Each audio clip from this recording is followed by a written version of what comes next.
Hello, I'm the Eternal Newbie. The extra L is for learn.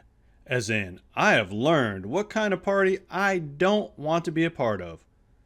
Allow me to tell you the tale of my first experience with Murderhobos. It all started with an idea I had of making a lawful good rogue. Now, I'm a firm believer in having interesting characters, but they have to have a good reason. I mean, think of the greatest literary characters in history. Batman had his parents killed right in front of him. Spider-Man indirectly caused his own uncle's death. And Superman's entire planet blew up. Without those events, they wouldn't have become the heroes they did. You know, I never really thought about it, but D&D characters and comic books have a lot in common. Most adventurers had traumatic pasts also. I'd wanted to make a rogue who didn't steal or lie for a while. But why in the world would a person who wouldn't do rogue things train to be a rogue? I went through a few iterations. Undercover city watch? No, he'd have to be able to lie. So I thought for a while longer and even asked on Twitter for ideas. Twitter is great, isn't it? Then it hit me. He would be the son of a petty criminal, one who took the fall for a criminal organization.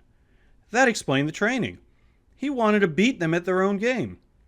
As he grew, he became famous for testing security systems. Are you sick and tired of people stealing all your really cool stuff? Do you have an item you want to protect? Not sure if you can trust your own guards? Call Heston Greenstone. He'll test your security system and he'll help you improve it. Let's ask a satisfied customer. I thought my gems of becoming was safe.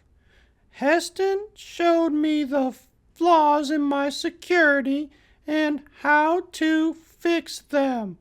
Now I sleep soundly knowing it's really safe. Thank you, Mr. Greenstone.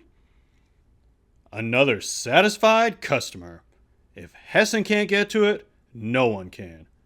Message us today to set your appointment. If your item gets stolen, we offer a full money-back guarantee. Standard messaging rates apply. Money-back guarantee not valid in the Nine Hells, Faerun, or any other plane of existence. So, I have a good, lawful rogue. Unfortunately, his debut was not what I would have imagined. The game started with us escorting a caravan. Pretty standard stuff. We were attacked by kobolds and we defeated them pretty easily. I and another guy were level 1, but everyone else was like 3 or 4. It was late, so we made camp. Despite my keen eye, kobolds made off with some of our stuff that night. The next day, we tracked them to a cave. I'd still not gotten the chance to show off my character's lawful bend, but I wasn't worried. It would come. We get to a living area and there's a bunch of old kobolds, young kobolds, and none of them are really armed or have armor. All our stuff is here, and as soon as we grab it, they take exception and 4 of them attacked us while the rest fled. The monk wanted to know where the closest kobold kid was. Like, he was really insistent on it for some reason. So much, in fact, that he got annoyed when he found out the closest one was all the way on the other side of the room, fleeing. He was upset about this, thinking they should be closer, but the DM said they began to flee as soon as we got in the room, and that makes sense. On his turn, he dashes past the hostiles to go after the kid. Takes 2 opportunity attacks just to go get that kid. I don't know what he's planning, but it must be good. Since he dashed, he couldn't hit the kid at least. Now, the kobolds, seeing one of their children in trouble, turn around and attack him. He's like level 3 or 4 and they barely scratch him. The kid takes off running scared, and of course the monk takes an opportunity attack on it, almost killing it. The rest of us are just taking care of the ones attacking us, except the other rogue. He's an arcane trickster, so he can cast spells. He uses his rogue abilities to chase down the kid and finish him off. Now, the monk said he was going to take a hostage and force the others to surrender. But I wasn't buying that because we were way more powerful than they were. I'm thinking to myself, okay, those two guys are a bit bloodthirsty. I wouldn't have done it, but whatever. Then our Goliath gets up to the kid's corpse. He's a bard, I'm pretty sure. I mean, he did give inspiration once. He picks up the corpse and announces he's going to use it as a weapon for the rest of the game. The DM lets him do this using the exact same stats as his longsword with proficiency. So, yay, my lawful good guy is in a party with a bunch of Murderhobos. Don't get me wrong, I think people should play the way they want, but this was not for me. If you want to go around killing everything and mutilating their corpses, that's fine. But Hessen's not that kind of rogue. So we come to a fork in the road. Down one path is a lone kobold, cowering, unarmed, and trying to get away. But he can't because it's a dead end.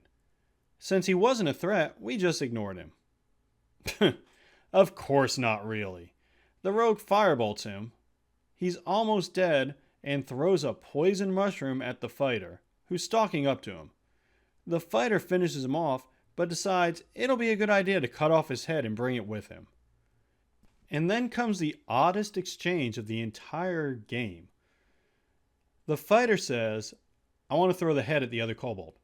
The DM says, there's only one kobold in there. The fighter's like, yeah, and I want to throw the head at him. The DM says, there's only one kobold in there. The fighter says, yes, and I would like to throw the head at him. The DM's like, but there's only one kobold in there. My male models.